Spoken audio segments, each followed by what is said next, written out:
Are you tired of paying for all kinds of random adapters to be able to make your N64 hook up to your modern TV? Well, maybe you should consider doing one of these mods right here. Hey, what's up everyone? Game Dad here, and we are back with part 3 of my Ultimate N64 series, and this is the final part of this series. If you missed the other two, then go back and check those out. In the first one, we took this grungy console and made it nice and clean like it is now. In part 2, I showed everyone how to go in and actually region mod it. That way you can play import games like from Japan and stuff like that, and you can play North American NTSC games. But today, the final part of this series is we are going to take the Ultra HDMI mod made by Retroactive and sold through Game Tech and add an HDMI port to this console right here. But first, if you like modding videos like these and you're interested in checking out more, then please be sure to hit those like and subscribe buttons, as well as that little notification bell. That way you can alert every time I got a new one coming out. Now let's dive in, get this console taken apart, and get this new mod installed. For the third and hopefully final time in this series, we are going to go ahead and get this N64 taken apart. So, we're going to pop off that little cap right there. We're going to get in here, take out the expansion, and flip it over. Now, as I've stated in the other videos, we have 6 different screws that we need to take out. So that's what we're going to do. And these are all using game bit, sometimes called like Nintendo bit, things like that.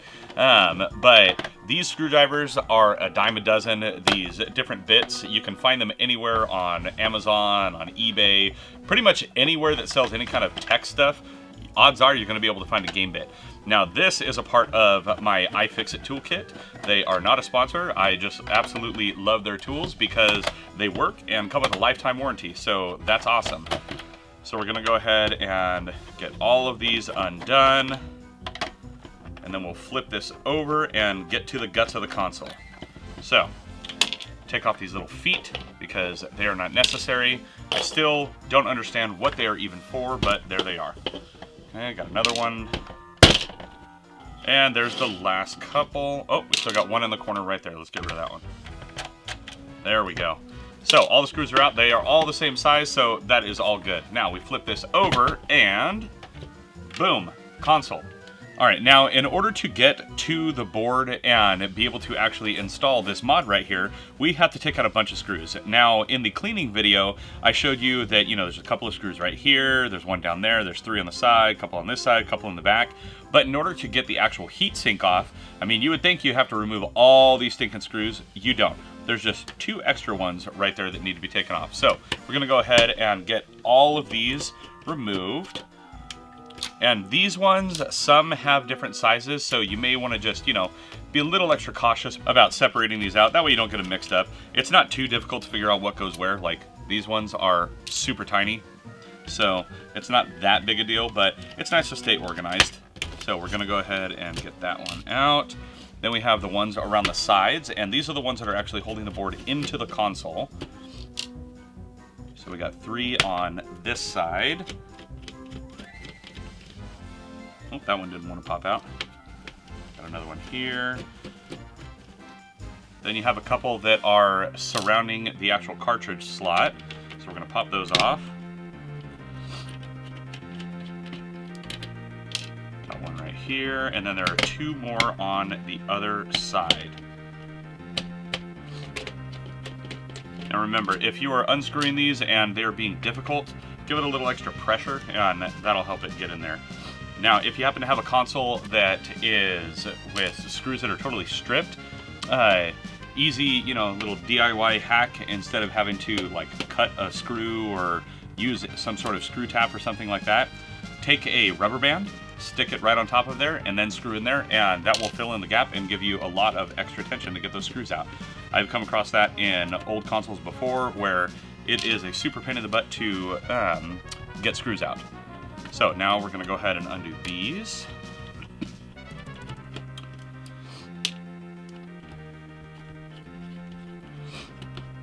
And now everything should just pop out nice and fine. There we go. Got a little heat spreader right there. That popped off the heatsink. There you can see all of the super fun thermal pads right there. So we're going to go ahead and get this out of the way for now.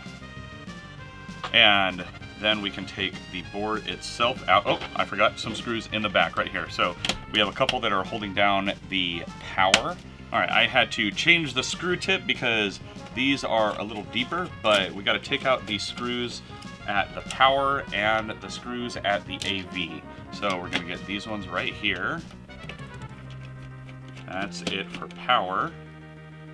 And then we're going to get the ones surrounding the AV. And I will not actually be using this AV anymore because I'm going to do what's called a no-cut mod.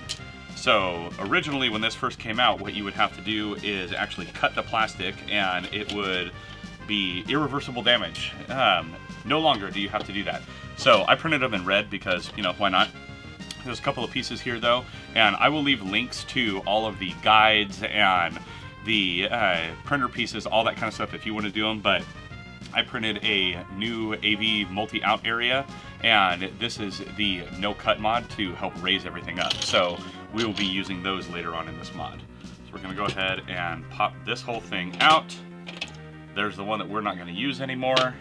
And there's our board. We'll go ahead and take the heat shield off because we are going to need that off to get at some stuff later on. And let's get this guy out of the way. Alright, now when we install the actual ribbons and everything for this mod, they're actually going to go all along the side of this chip right here. They're going to connect to these capacitors right here, and they are also going to go down to this chip way over here, and then we're going to have some audio work that gets done on the back. And normally you would actually have to remove a whole slew of different little parts down here on the board, but luckily I have a CPU revision 4 board. So if you look at the top by your cartridge slot, it will tell you what revision you have. And again, I will leave links for all of this information, but depending on what revision of motherboard you have will determine what needs to be removed on the back here to make this mod work. Alright, now for the actual work on this, I am actually going to switch over to the digital microscope. That way I can really see what is going on the board and line up, because all of the pins that are in this thing are incredibly tiny, and I want to be able to see them better. So we're going to go ahead and switch over to that camera. Alright, so we are going to go ahead and get everything attached to this now. Here is the primary ribbon cable that we are going to attach right down in here. It does have a couple of little breakaway pieces that we need to pull apart that will go to these capacitors, and then a couple more breakaways that will go right down here. So we're going to go ahead and dive in and get this going. Alright, now all along this chip right here, there are a bunch of tiny little white dots. Now, what you want to do with this ribbon cable is actually go down to the furthest dot down here at the bottom, and you're going to go and start one pin above that. And then all of these will line up with all of those. So the first thing to do is kind of get one side tacked down, then tack the other, and then fill the whole thing in.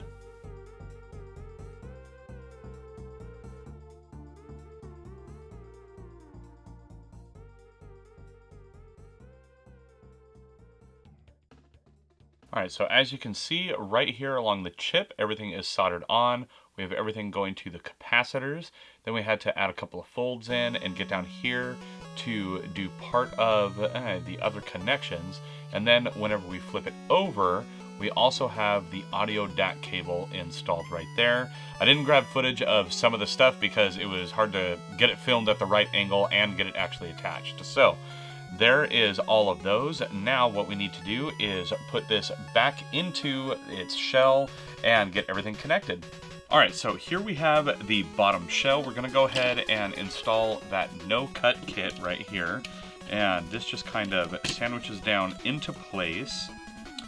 And then what we're going to do is take our actual HDMI mod right here.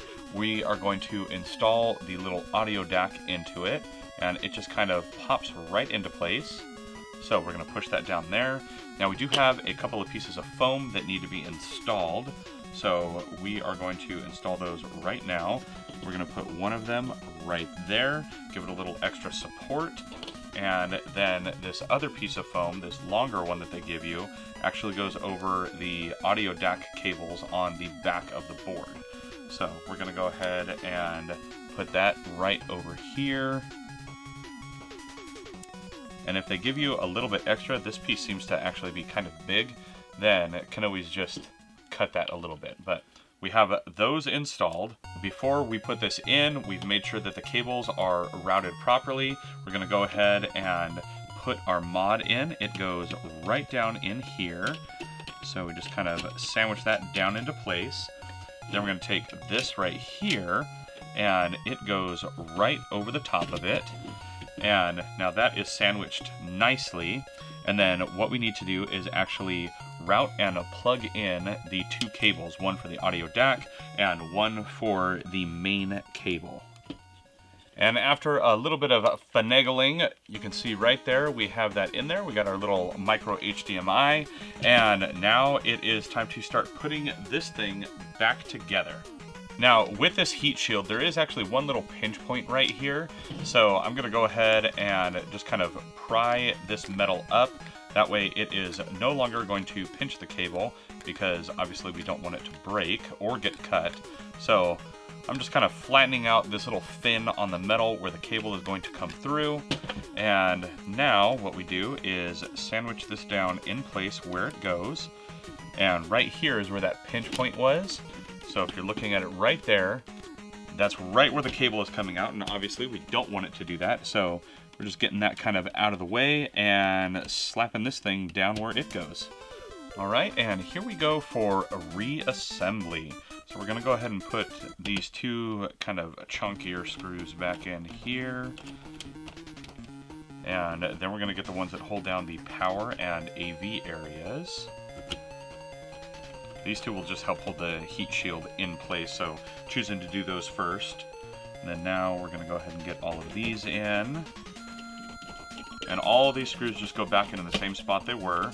And just like in the other videos, I mentioned if you are putting these back in, go ahead and give them just a slight turn to the left and then go ahead and screw them in. You should hear and feel a little pop sound.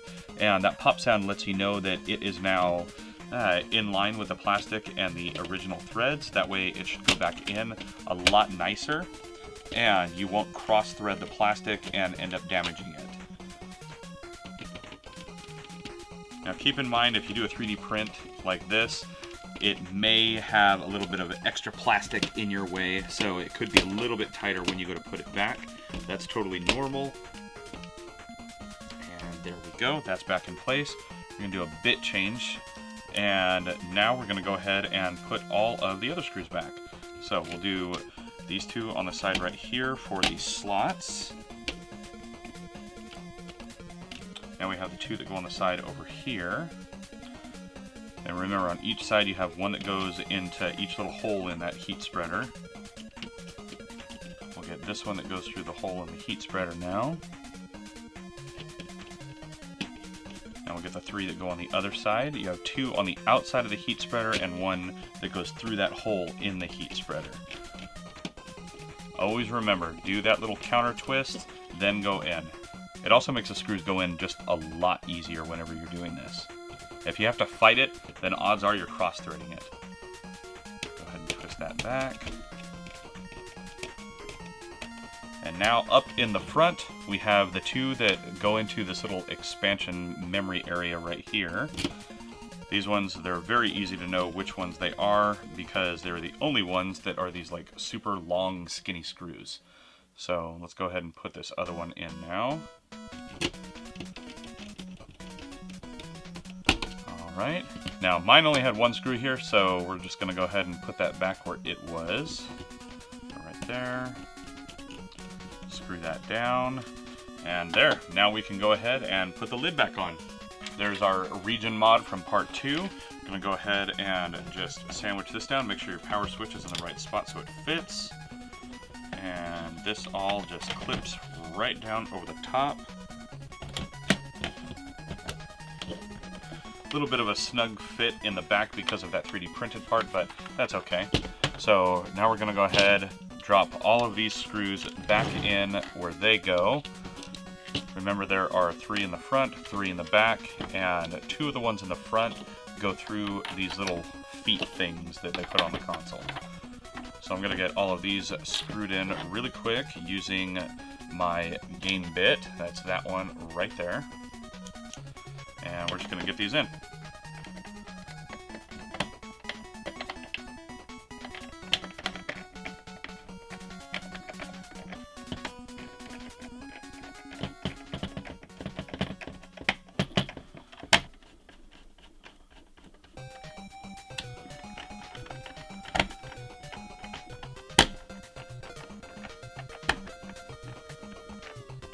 Now with all the screws back in, what mod would be complete without adding a little sticker? So we're going to go ahead and add this Ultra HDMI sticker to the bottom of this.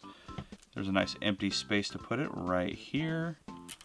And there we go. And it also tells you what the hotkey is and stuff on there. So that is, of course, nice. So that's in. We're going to put our little pack back into it. We're going to put our lid back in. And there we go, all back together with a sweet little HDMI mod right down there. And there you have it, everyone. That is how you take an N64 that used to be grimy, you get it cleaned up, you get a sweet little region mod going there, and then you mod it with HDMI. Now, I will say it is micro HDMI, so that is a little annoying if you don't have that cable. Luckily I do, because I needed one to capture stuff for my Evercade. So I did have a micro HDMI cable. Now, if you want to attempt this mod yourself, just keep that in mind. It is not a full-size HDMI. I don't know if they make a full-size HDMI kit to be able to do this mod, but it is what it is. At least you get HDMI direct from the source instead of having to use different adapters. Now, would I recommend this mod if you are a beginner or new to soldering or anything like that? No, this mod sucked. It was a super pain in the butt to deal with because really dirty pins and stuff like that, and it just made it harder to solder with. And I actually had to end up changing out the tip on my soldering iron because nothing was like flowing right in there how it should be. So it was a super pain in the butt, and what you saw in the footage was only a small piece of how long it actually took to get this ribbon cable to go down right. So if you are new to modding, I would highly recommend against doing this mod, if you can even find it, because it's very rare for it to ever actually go on sale. I waited over 2 years before I was finally able to get one of these. But if you're not new to modding and you want to take a crack at it and you can get your hands on one, then by all means, go for it, and let me know down in the comments below how you did on your mod. Now, if you liked today's video and you like this series as a whole, let me know down in the comments below. And while you're down there, please be sure to hit those like and subscribe buttons, as well as that little notification bell. That way you can alert every time I've got a new video coming out. And if you like these modding videos, well, I have good news, because I have several more modding series planned for the future for this channel. So make sure you are subbed and you got the bell on. Now, if you like what I do here and you're interested in helping to support the channel each and every month, then please consider becoming a channel member, or head on over to patreon.com/GameDadShow, where for as little as $1 a month, you get early ad-free access to all of my videos, including getting your name in the end credits like the fine folks that you see above right now. Now, as always, I'm Game Dad. I thank you all for watching, and I'll catch you later.